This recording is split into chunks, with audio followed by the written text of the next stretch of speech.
आप देख रहे हैं आवाज इंडिया, देश की भरोसेमंद आवाज, और मैं हूं इशिता चक्रवर्ती।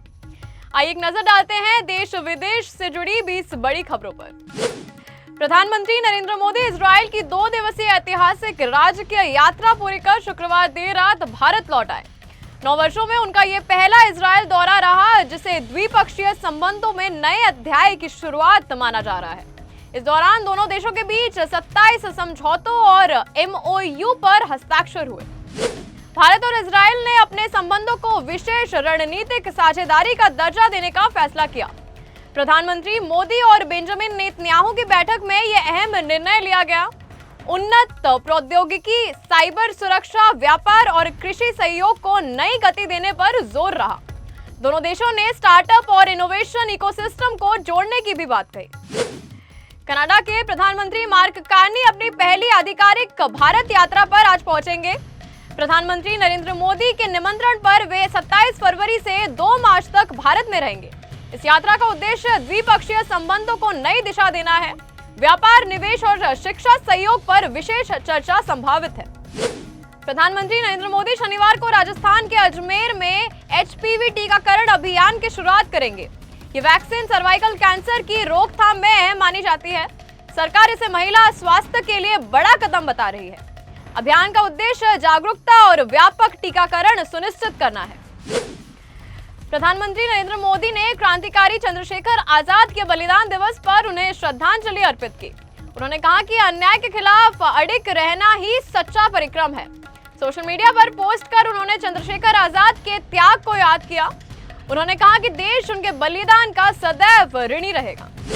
NCERT के 8वीं कक्षा की पुस्तक को लेकर उठे विवाद पर प्रधानमंत्री ने कड़ी नाराजगी जताई।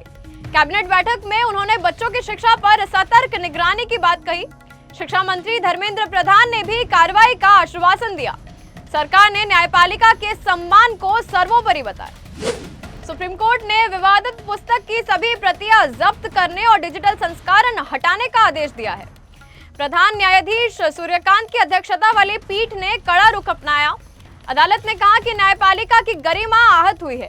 NCERT ने अनुचित सामग्री के लिए माफी मांगी है। संबंधित अधिकारियों को कारण बताओ नोटिस जारी हुआ है। CID ने रोहित पवार के जांच भटकाने संबंधी आरोपों को खारिज किया। पवार ने विमान दुर्घटना जांच पर सवाल उठाए थे। वे इस मामले में मुंबई के मरीन लाइन्स थाने में भी पहुंचे थे। CID ने जांच को निष्पक्ष और तथ्यों पर आधारित बताया। सुप्रीम कोर्ट ने अरावली में खनन पर रोक बरकरार रखी है। कोर्ट ने कहा कि जब तक स्पष्ट परिभाषा और विशेषज्ञ समिति की रिपोर्ट नहीं आती, तब तक गतिविधियां बंद रहेंगी। केवल वैध खनन को ही अनुमति मिलेगी। उत्तर प्रदेश के मुख्यमंत्री योगी आदित्यनाथ का 2 दिवसीय जापान दौरा समाप्त हो गया। वे शुक्रवार सुबह लखनऊ लौटे।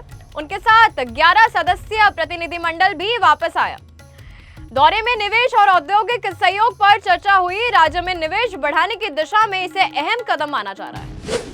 चीफ जस्टिस सूर्यकांत ने सुप्रीम कोर्ट रजिस्ट्री के कामकाज पर गंभीर चिंता जताई।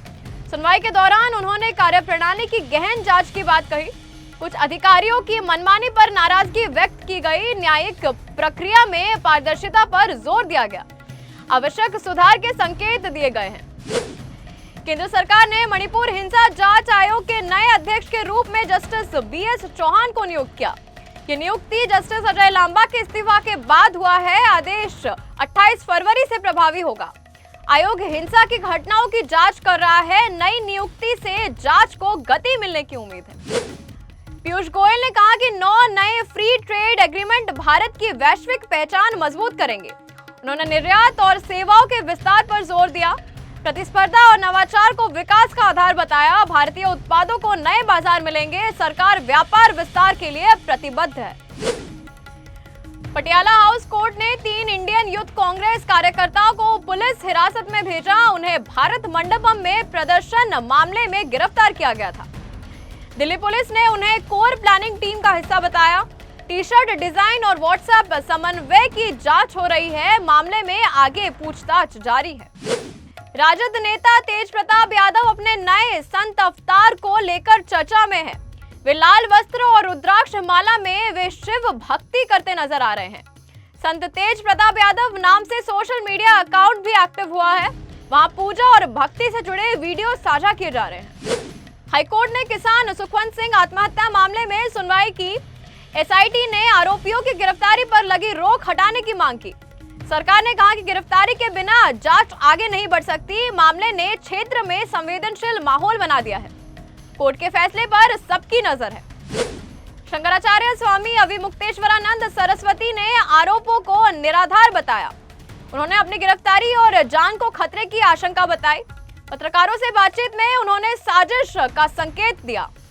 अग्रिम जमानत पर भी चर्चा हुई। मामले ने धार्मिक और राजनीतिक हलकों में हलचल मचा दी है।